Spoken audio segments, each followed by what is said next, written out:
Hey guys, welcome to the MMA Brothers podcast, the newest, baddest, and best podcast out there.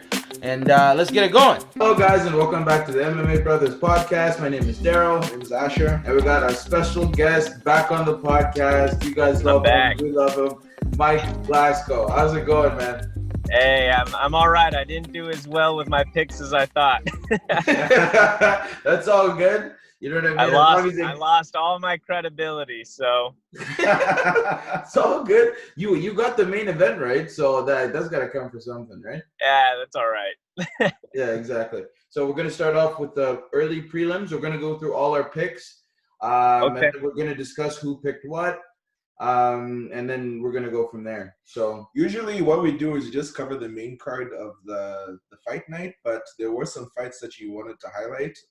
The Tim Elliott fight, the Smoker fight. So we can talk about those right now.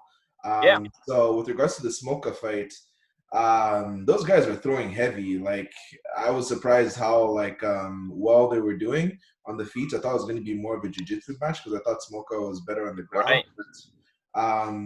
Yeah, he got cracked with one shot, and then Smoker went to the ground and he was submitted. So cracked with one? No, you got cracked with a lot of shots. I know he got cracked with a lot of shots, but I mean one shot that hurt him, and then that's when he took it to the ground, and then he got submitted. So Smoker was landing a lot of body shots, and then Kenny was landing to the head. But like I said, Smoker's got a good chin, but so he got robbed. And then as soon as it got to the ground, it was over. So how did you see the fight going? Yeah, I mean, that makes him, with this loss, that makes Smolka 2-2 at bantamweight, right? So maybe he's having some trouble adjusting to the more powerful weight at bantam, like maybe now he's facing stronger guys and he's having some difficulty matching their power. But 2-2, I mean, that's, hopefully he can start an upward trend again. But yeah, I thought he'd take it on the ground, and I was surprised when he got rocked and finished like that. So it happens. Yeah, I know, and for sure. And Casey Kenny's a very active fighter, and he hits hard. He hits like a truck. So I think he's one to watch out for in the bantamweight division. I think he's a sleeper because he's got the physicality of a person he's like physically imposing. If you get hit by him, you're going to feel it, right? Yeah. His ground game looks like it's very good, seeing as he's able to choke him out. Like with that spinning when he spun over top of him and, you know what I mean, transitioned into that choke. You might know a little bit about that, Mike. Is it hard to get that choke that he got off? I mean, there's a lot of factors you take into account, like the stress you're under when you're fighting, how long the fight was going on. Your adrenaline's pumping, your body might be a little more tired. So those kind of things make it harder to defend when, you're in the moment like that. But yeah, and then, I mean, you can even look at the flyweight fight, right, with Royval, and scrambles on top of scrambles, like that stuff. Wow. It was tiring watching it, man. Right, yeah, that stuff drains your energy, so it makes submission defense a lot tougher. Mm-hmm. No, definitely. So yeah, let's talk about that fight. So Tim Elliott versus Brandon Royval. And yeah, I mean, Tim Elliott, he started off the fight well, landed a lot of takedowns, and he tried some submission attempts when he was on the ground, but that second round was even more chaotic. And that was wild. Yeah, it was super wild. And then somehow Brandon just ends up in a position with the head and arm choke, and then Tim Elliott had to tap. So it was a great fight to watch in the ground. Like, I haven't seen a fight like that in a while. I think the last fight I saw that was kind of like that was the Carlos Condit versus Michael Chiesa fight. You guys remember that fight? Right, where Yeah, so it was a lot of jiu-jitsu, just a lot of them rolling on the ground, and eventually someone won. So it was crazy.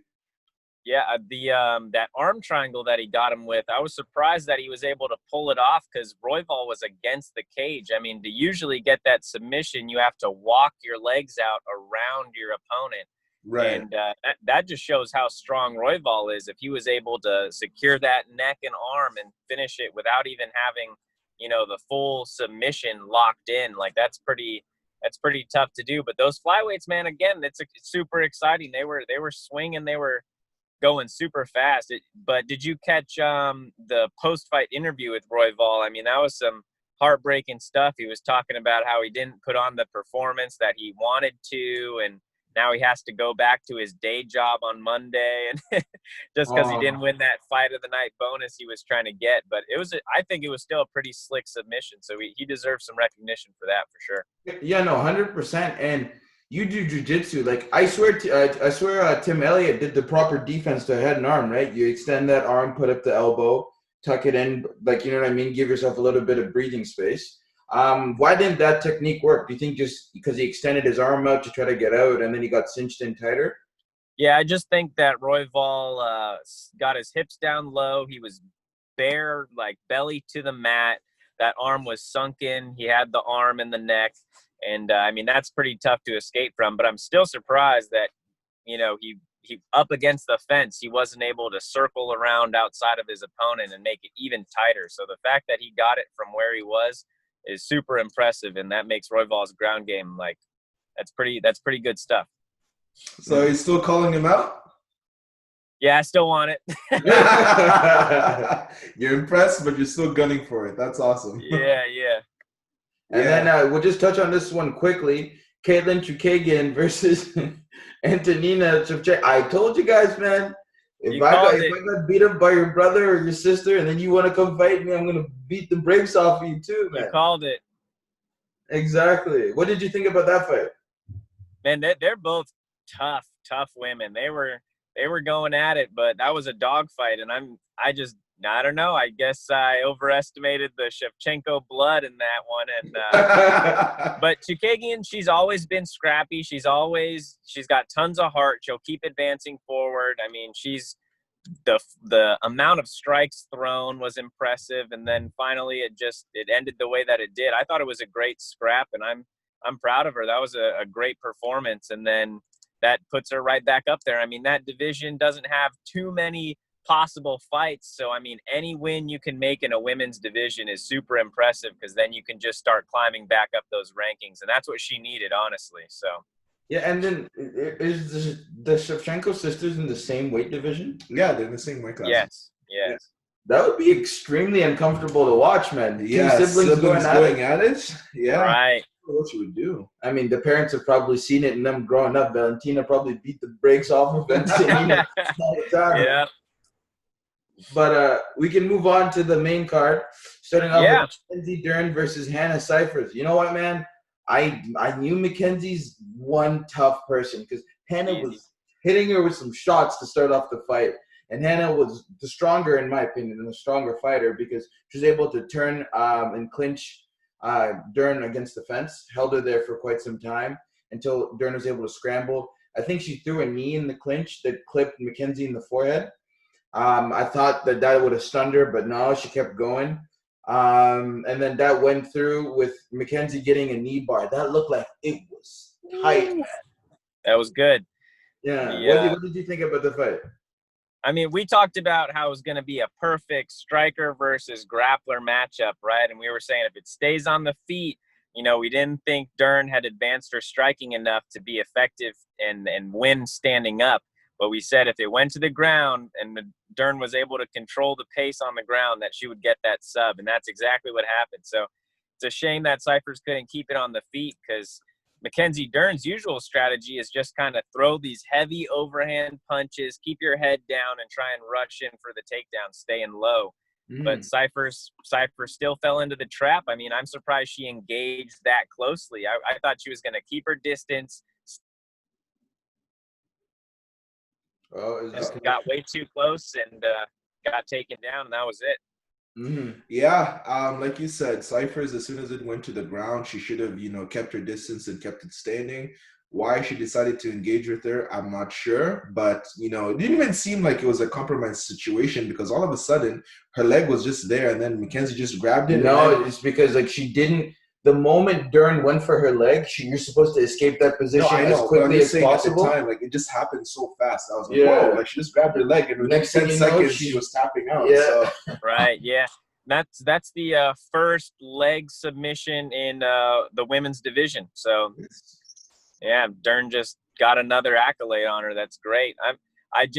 I'm waiting for a great striker that has awesome takedown defense, because we really haven't seen Dern struggle a whole lot yet. You know, we know how great she is on the ground, jiu-jitsu world champion, right? So we know she's talented on the ground, but I really want to see her push through a tough standing opponent. And that's really going to encourage her to develop that striking stand-up game a lot more. And think about how great she would be if she was a more well-rounded fighter. I mean, jiu-jitsu can only take you so far, especially in the UFC. You've got all these up-and-comers, all these people who are super skilled. So she's going to have to keep growing as a fighter. Otherwise, she's not going to keep getting these shots like this. Exactly, and I agree. But she fought a very talented striker in her last fight, her first loss, and she got demolished because her stand-up is nowhere near where it's supposed to be, in my opinion. Right. Because she got torn up. Right, every time she tried to clinch, she'd get elbow, knee, she'd get tie clinch the moment she went in. She'd escape, get the overhook, underhook, then start tie clinching her, and then knees. Like, you know what I mean? It was pretty bad. I don't know if you watched. Yeah, I agree. Yeah. No, I was just gonna say you're right. I mean, I don't think she's there yet to be part of the top 5 of the women's strawweight division, because now you're talking about Weili Zhang, Joanna Jędrzejczyk, like Rosa Namajunas, Jessica Andrade, like those women, they're killers. So Mackenzie Dern, like, I mean, obviously she can get much better until that time, but she's still got, you know, some stuff that she needs to improve on before she can get there. That's for sure. Definitely. Yeah, so we'll move on. Roosevelt Roberts versus Brock Weaver. I was right in this one again. Just wanted to point that out there. You guys were so heavy on Brock. I said, I've watched Roosevelt fight, man. He's different. I didn't pick a single prelim fight correctly. All of my prelim picks I lost. And then the first couple main event cards I started losing too. And I'm like, man, am I gonna have no fights correct today? Like it was tough. But yeah, seeing Brock Weaver, I mean, he's been in controversial fights, right? He won his last fight because of that illegal knee that we talked about. In his personal life, I guess he's been an alleged like dog fighter or something like that. Like yeah. So he's got some stuff working against him, but in terms of in the ring, I don't know. We saw him come up through Dana White's Contender Series. I thought he had a lot more to him, but he just didn't look like an elite level fighter out there last night. Yeah, no, and I 100% agree. The one thing I think Brock needs to work on is his head movement. He's too static when he's coming in. Like, how many right hand straights down the gun did Roosevelt land in the first round? And Brock was just eating them. I'm like, dude, get, bob and weave, get some head movement in there. His footwork was good, but he wasn't taking his head off the center line. It was right then and there, and he'd get popped. Every single time he cut off the cage, and then get hit with the right cross to the face. Cut off the cage, right cross to the face. And it was just a consistent thing that I saw happening. I was like, dude, you can only take so many of those until you're going to get cut, you're going to start bleeding, you know what I mean? Mouth breathing, bleeding, he's susceptible to getting knocked out. And he ended up getting choked out. That's a very impressive performance by Roosevelt Roberts, because Brock Weaver is no chump, right? He's a very good fighter. I just thought Roosevelt looked really, really good. And his next fight, he called out some guy, I can't remember, but I'm really looking forward to seeing them fight again in the octagon. They were talking a lot of smack to each other, like mid-fight. The camera is like legit right there at the top of the cage. Yeah, right. They were talking smack. It was crazy. I would compare Brock Weaver to like a Platinum Mike Perry, right? Like they're both super strong, aggressive fighters, but they're not as refined with their technique. And I feel like they got into the UFC by just being the strong bullies at local promotions, right? They just worked their way up by just knocking dudes out. But when it comes to this high-level competition, they've got to change their game. They've got to get some more skills in certain areas. Otherwise, just like we talked about with Dern, one day they're going to face people out of their league that they weren't prepared for. And I think that's what Brock Weaver ran into. And now he's facing high-level elite competition, and he's kind of stuck in the sand. He doesn't know what to do. So I'm hoping that he, goes back to his gym, reevaluates his training, and figures out what to improve on for the next time. 100%. So let's move on to the next one. The next one was, Billy Quarantillo versus Spike Carlisle. Now, this fight was something else. It was crazy. First round, Spike, he just goes and flying kicks and goes nuts. I don't even know. He just threw every technique. Wild. first round and tried to take him down, and it was a crazy first round, man. This fight was something brilliant to watch. Oh yeah, I did pick this fight correctly. Let me say that I did pick this one right. And I think, I mean, I didn't expect such great cardio from these heavier weight classes. I mean, they were doing a bunch of unorthodox stuff, trying to make it flashy and show off for the fans. And I think it was an enjoyable fight to watch. I'm just glad I got this one right. Yeah, exactly. You know what, man? This is okay. You fought before. Now, when you hear the clap, I don't know if in your fighting division that they have that clap when there's 10 seconds left. Unless you've been hit and you know what I mean, you're a little bit out of it. Why would you get up from a dominant position, walk away, and then get dropped? Like, it just didn't make sense to me. His coach didn't yell at him. His coaches didn't say the round's not done. It was radio silence, and then he gets dropped. And then after that, it wasn't the same. Yeah, I don't know why he had made that move. Like, maybe because he heard the clapper, and maybe he assumed the clapper was like the final. It was like the whistle to go back to your corner. Yeah, but that's how he got confused. And that's what I'm asking Mike. I'm like, Mike, have you ever seen that happen before? Right. Well, I mean, what I teach and what I've been taught is that you have to defend yourself at all times, right? So until the ref separates you, until you hear that whistle, until you're positive that the round is over, like, you can't just get up from your opponent and walk away without being sure. That's wild. I couldn't believe he did that. But I mean, hopefully he learned his lesson. He took a big shot over the head, so we'll see. But yeah, I think, I don't know, maybe he had his head distracted or something, and he just wasn't thinking, but heard that clapper and was like, yeah, maybe you're right. Like, he thought the round was over and got up, but yeah, that's how it goes. Got to pay attention. Got to defend yourself. Spike card. He's a legend. I don't care what happens to his career. After watching him fight, if I ever see him on a card again, I'm watching this fight. Yeah. You're a fan. Yeah, the second round, third round, he got more gas, and then Billy was just able to take over. Yeah. He won the decision. So definitely a fun fight to watch, and yeah, we'll look out for him. Let's move on to the next one. You can take this one. Oh, the big boys. Blagoy Ivanov versus Augusto Sakai. So this is in the heavyweight division. This is the thing. I knew you're not going to knock out Blagoy, right? Like, if you can stand and bang with Derek Lewis, as I said before, and you're not scared of getting cracked, he's not going to be scared of this dude. Right. And I think if they had taken the point away from Augusto Sakai, this is going to be scored as a draw, right? That's fair. Because that one point that he won, because it was a split decision, the one point that he won, right, would have negated it. It ended up in a draw. One judge had it 30, I think it's 30-27. That wasn't right. Right. What do you want? This is what I'm saying. Like, we need to drug test these judges. Like, where are they getting them from? Where? Right. Like, how could you possibly, like, they should be able to tell us how they scored it, why, and what made them score it. Otherwise, we're not holding them accountable to anything. They're messing with people's financial lives. You know what I'm trying to say? Right.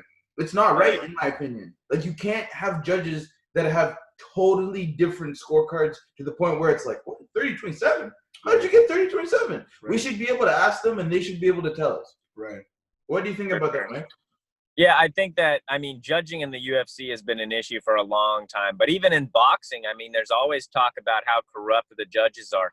I think we just need to get judges in there that have experience fighting. Like, could you imagine if DC, Dominic Cruz, Anthony Smith, the people that commentate on UFC fights were the judges? I mean, that would be so much more effective, and you'd get a more real take on what's going on inside the cage. In terms of the actual fight, though, I mean, Sakai he looked phenomenal out there. One thing you don't see a lot from heavyweights is kicks, and Sakai was kicking for the head over and over again, getting that big heavy leg all the way up there over and over. I mean, he looked agile. We knew they were going to be throwing some power punches, packing power behind those fists, and that's what happened. But it was a very impressive performance. Do I think Sakai's high level enough to compete with Ngannou or DC yet? Nowhere near close enough, right? But it was an impressive performance against the Bulgarian, and I thought he looked great out there. So we'll see. Hopefully he keeps going. I think he should shed some of that weight, be a little more agile out there, and and I think it'll pay off for him in the future for sure. Yeah, and what did you think about the fence grab? Oh, yeah, the controversial fence grab. I do think a point should have been taken. I mean, you can't just stop yourself mid-takedown. That could have changed the course of the fight, right? If he had secured that better and landed some ground and pound, it could have been over right there, but we'll never know because he did something wrong. Yeah, I think Jason Herzog, like he had stopped the fight and he had made a warning saying don't do that. But like you either take away a point or you put the fighters back, not back in a position. You put the fighters in a position on the ground where you think would be favorable for Ivanov, right? So Right. if you think the point deduction is too harsh, then just put them on the ground, put Ivanov and Sakai in a full guard position, and then let them work from there. And then at least the takedown will be scored because Herzog just saying don't do that again was just wasn't enough of a punishment. Right. I think that's an error with the UFC refereeing as well, is that they got to enforce the rules better. I mean, there's constant eye pokes, fence grabs, grabbing the gloves. I mean, if refs just started taking points away on the first offense, right, it would be a way different game. Fighters would be discouraged much more from breaking the rules than they are now. So I think that judges or the refs rather, need to be a little more stern out there with those rules to discourage that from future fighters doing it. I 100% agree.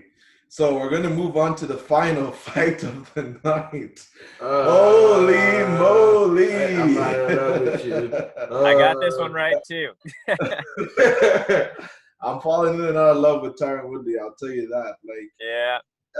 I'll just quickly break it down. Woodley, first round, he actually started off quite well. I think the first minute and a half or so, he was actually in the middle of the octagon. I was shocked. I'm like, Woodley's actually in the middle of the octagon. He was swinging. He was trying to hit Burns with some good shots. And then I think there was an exchange where Woodley got hit with an overhand right, and then he wobbled a little bit, and then from there it was downhill. So he managed to survive the exchanges at the end of the first round, but then second round, third round, fourth round, fifth round, went back to that same old Woodley that we've seen fight Rory McDonald, where he's just a shell moving along the edge of the cage, the same way Usman. And he's fought like this many different times, even against Darren Till in the first round. He was a little gun shy and stuff. And like, I don't know why he keeps falling into this, not trap, but like into this fighting style where he would rather just chill at the edge of the cage and then make you think that he can come at him and then just hopefully swing an overhand right and then knock you out. Woodley is a very, very skilled fighter, in my opinion. Like, he's a black belt in jiu-jitsu. His power in both hands. He can kick very hard. Like, he stopped Carlos Condit with leg kicks, right? His kicking game is great. His Muay Thai is great. He's good everywhere, but, like, he just keeps going back and leaning into this overhand right mentality. And I just don't understand why he does that. His coaches scream at him. They scream at him, like, Woodley, man, like, you're going to lose this fight. Do something. He's like, right. Do it for the first 10 seconds, then won't do it anymore. I'm like, dude, like it's extremely frustrating to watch him fight sometimes because I'm like, you're just so much better than this. I know he's 38, he's older, and like he talked about severe depression after the Usman fight, but like this is just something that I keep seeing over and over again. Sometimes he gets lucky and lands that overhand right, but like you can't just keep fighting like this and expect to be champ. Do you agree, Michael? Right. Yeah, I think if we look at the whole timeline of Woodley fights, it goes one of those two ways, right? He lands that power punch and wins the fight, or he gasses out and gets wrestled down and loses in a decision, right? I mean, he's not the most exciting fighter if you look at everything that he's done, right? If you look at the Wonder Boy fights, you look at this fight, the Usman fight, I mean, he's just not putting his potential out there. And I think maybe he needs a sports psychologist to get that motivation back. He needs something to reignite that passion. And I think that's something you find with a lot of champs is once they win the belt, they're like, well, yeah, I made it. And then they lose the belt and it's like, well, I already was the champ. Like, what reason do I have to fight for it back again? And people are just resting on their laurels of what he already achieved. So I think he just needs to really reevaluate, what is he fighting for? What does he want to achieve? And if it's not putting on dominant performances again, then maybe it's time to hang up the gloves. I mean, like you said, he is getting older and people want to see these exciting fights. He's complained in the past about not getting paid as much as he wants to. And that's, I think, just because he's not exciting anymore, right? I mean, he knocked out Robbie Lawler immediately. Since then, what has he done? He lost the title. He's been defeated multiple times over. I think he just needs to reassess and figure out the best plan for him. No, that's very well said, Mike. I couldn't agree with you more. My take on the fight was exactly the same as you guys in the sense that, dude, like, I get it. If this is the thing, you can be like Romero, where you're gonna stand stagnant and then boom, boom, boom, boom, boom. At any moment, you know you could get your head taken off. That's not the same with Woodley. Woodley, for some reason, I'm echoing the same thing you guys are saying. For some reason, he's like, okay, I'm just gonna sit here. I'm gonna throw a right hand. If it doesn't land, I'm gonna reset for 3-4 minutes and then throw another right hand, and that's the whole fight. I'm like, Woodley, come on, brother. I don't know what you're doing, right? Right. What we have to do is give Gilbert Burns his credit, man. His thing is like, I thought this guy hit way harder than you know what I mean? He's like Vincente Luque hits harder than Tyron Woodley, right? So Gilbert Burns put on a great performance again, and he's teammates with Kamaru Usman, right? So, and I can kind of see the Kamaru Usman type, okay, I'm going to move forward, right? And you're going to have to deal with my punches. I don't care about your offensive wrestling or whatever, or your defensive wrestling. I'm going to push up against you. You're going to feel this leather on my fists, and I'm going to keep moving forward, right? I thought that Tyron looked small. No one really commented on it. That he's usually much bigger than what he looked like on that night. His legs, he's lost a lot of muscle mass in his legs. His legs didn't look as shredded as he did. I honestly think the drive, and then even when the fights were starting, he looked too calm, right? It's not that, Mike, I don't know if you can talk about this for a second, but I want to see an anxious fighter, like not to the level of Holly Holm, but I want to see you with some sort of, like, you know what I mean? Gilbert was over there looking at him. He's moving. You know what I mean? He's there. Tyron was just sitting there, just like empty look on his face. Right. And I think that's because they have their different motivations, right? Like Gilbert Burns wants that title. He's been on a tear. He's going through trying to take people's heads off. And you're right. He did look massive out there. And he said that he wants Colby Covington next. I mean, Colby's a lean guy. Can you imagine Gilbert Burns? Like, I'm not sure if Colby's offense could handle that. I think he'd be on the defensive most of the time. Like, we do have to give Gilbert Burns his due, and he looked phenomenal out there last night. So I think he's going to pose a lot of trouble for anyone that he's working towards. Yeah, no, 100%. And with the Colby situation, I think Colby beats Gilbert just based off of Kamaru Usman is a better version of Gilbert, right? How much better, it waits to be seen. But I think Colby, if you want to stand and trade with Colby would take Gilbert Burns down. No doubt in my mind. The way he fights, he doesn't care if you're a jiu-jitsu guy. Look at what he did to what's his name, who he just knocked out. Gilbert Burns knocked him out last fight. What's his name? Damian Maia. Yeah. He didn't care if Damian Maia's ground game was crazy. Guess what? He's going to move forward, and he's going to take him down, and he's just going to beat him up. That's what Colby does. I have one thing that I want to say, actually. So what Daryl was getting into is actually one of the fan questions that we have. So let's just hop into those real quick. Okay, so yeah, sorry about that. No worries. So yeah, we have three people that had some questions. So McKay Mark 16 said, "How do you feel about these matchups? Burns versus Covington and Usman versus Masvidal." Mike, we can get your take on it first. Burns versus Covington. I think Burns wins that.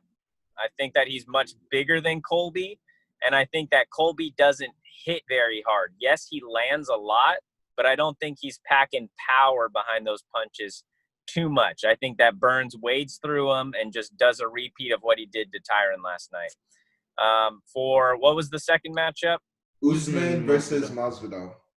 I think Usman wins that. I think that Masvidal is great, but he's beaten Cowboy, Nate Diaz. These aren't guys that have been in the top title contention for a while, right? So yeah, Masvidal is great against people that have been in the UFC for a long time, but we're talking about the champ right now, and I think Usman smashes Masvidal.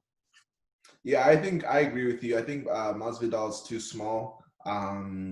Usman would just eat him alive. And Masvidal does have nice hands. He could knock out Usman, but I just see Usman taking him down and just grounding and pounding him, and then that would be all she wrote. And then in terms of Burns versus Covington, I think this would be a very competitive fight. I don't see Covington knocking out Burns, but I can see Covington edging out a decision just because he's so forward pressure heavy. Right.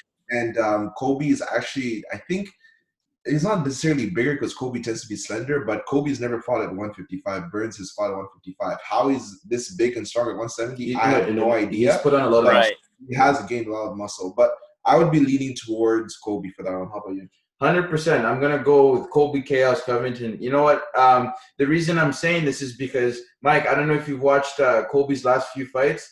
It doesn't matter what your main bread and butter is as a fighter. If you're a striker, he's gonna stand up and strike with you and take you down. If you're a wrestler, he's gonna stand up and strike with you and take it down. If you're jiu-jitsu, he's gonna stand up and strike with you and take it down. Right. Colby's method doesn't change, other than Usman. They wanted to have a kickboxing match, which they did. I thought if it went to the judges, I would have given it to Colby. Right. That fight, right? Personally, that's just my opinion. And I think Gilbert Burns is very driven, right? But keep in mind, Colby just fell short of the title. Right. He tasted it, no cherry on top. Right. So I think that's going to be an even bigger motivator. He's switching gyms, right? He just left American Top Team. Right. He's going to be looking for home. I think Colby's cardio. Gilbert has great cardio, but I don't think Gilbert's always the one forward pressuring. When he needs someone who makes him fight on his back foot, because Colby's not going to give up. Colby doesn't care if you hit hard. He's just going to be like, okay, dude, you're going to stand and bang. I'm going to throw a leaping overhand left and then go for your legs. Then, okay, that didn't work. I'm going to punch you in the face, elbow you, go for your legs again. He doesn't stop. Yeah. Right.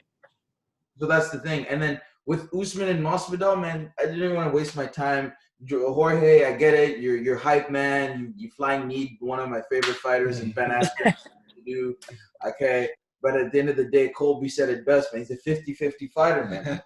Right? Right. He's got L's on his record. He's got a lot of L's on his record. He lightning struck in a bottle for George Masvidal. Good on you, dude. No, Mr. Violence. I love violence. Street Jesus. Whatever, Street Jesus. Go fight in the backyard, but Usman is gonna eat him for breakfast. That's one other quick thing though is we didn't talk about Colby. I mean, it's kind of up in the air whether it's real or not, but they're saying that Usman broke Colby's jaw in that fight, right? So who knows how weak his chin is now? Is he going to be able to tough out those shots in the future? It could be the same thing that happened to Rory after the Lawler fight. I mean, his nose was never the same. So who knows if Colby can still take those shots. And I think maybe if Burns lands one, that could be good night. Yeah, no, that's very true. I never even take that into consideration. I 100% agree. Like, you can only have so many brawls and those types of fights in your career. Like, at a certain point, Liddell. Yeah, Chuck Liddell. One time I shot a paper ball through a straw, Chuck Liddell landed on his chin. Guy went down. He wobbled. He's done. Next question from Chili Willie. He asks, who do you, in your eyes or opinion, think is next for Burns? Another top 5 or title? You can take this one, Mike. I think if they don't give him the title, I think he'll take Colby on. Yeah. I'm the exact same way. I feel the exact same way. But the thing is, for me, if I'm Colby, I'm waiting for the Usman fight. I'm not taking Gilbert Burns because it's a lose-lose, right? I beat Gilbert Burns. I've taken damage I didn't need to take, right? If I go fight Kamaru and I beat Kamaru and then I have to fight Gilbert Burns, at least I've won the title already. Right. So, because Colby's #1 contender, right? Tyron Woodley was before. Right. Gilbert just beat him. Right. So now it's between Gilbert and Colby. But if I'm Colby, I'm like, dude, did you not see the war me and Usman just went through? Right. Usman versus Colby. Usman versus Colby is gonna sell more than Burns versus Colby or Burns versus Usman. I know Dana loves his money, but sometimes you also have to deal with it as a sport, right? Colby just had his shot. I know it was a competitive fight. He got finished in the 5th round, but right now, I think you guys are right. They should have Burns versus Colby because Colby had the interim title. I just lost for a title fight. Burns versus Colby, and then Usman will probably get Masvidal, or he's going to get like Edwards, or I don't even know who else they're going to give him. Yeah, right. So I think that's the direction the UFC is going to take. I don't think Burns is but I mean, if they give him a title shot, because there's always recency bias in MMA. It's like, what have you done for me lately, right? Whoever who like wins the best or most recent, everybody's screaming, title shot, yeah, he deserves it. But it's like, there's other guys that have been waiting, right? So what about those guys? So they're probably going to do Conor versus Masvidal, Burns versus Colby. and then maybe Leon Edwards versus Usman is my guess. Actually, no. Now that you brought Leon into the picture, actually, I think it's going to be Leon versus Gilbert Burns. Is going to be the next fight. Colby versus Usman. Masvidal's going to go chase the bag versus Connor or Nick Diaz. I think that's what's most likely going to happen. Because Leon was supposed to fight Woodley. Yeah. Keep that in mind. Yeah. So Leon was there. Yeah. So now if Woodley's out of the picture, which he should be because everyone's out of love with that guy, we should move it in to Leon versus Gilbert Burns. But yeah. Right. You think right away they're going to do Colby Usman too? I think they should. I think that's the best business decision you can make. Because think about it. If Kamaru loses, right, the fight's not the same. If Colby loses his next fight, that fight doesn't make sense to make that fight, right? Who's a more polarizing champ?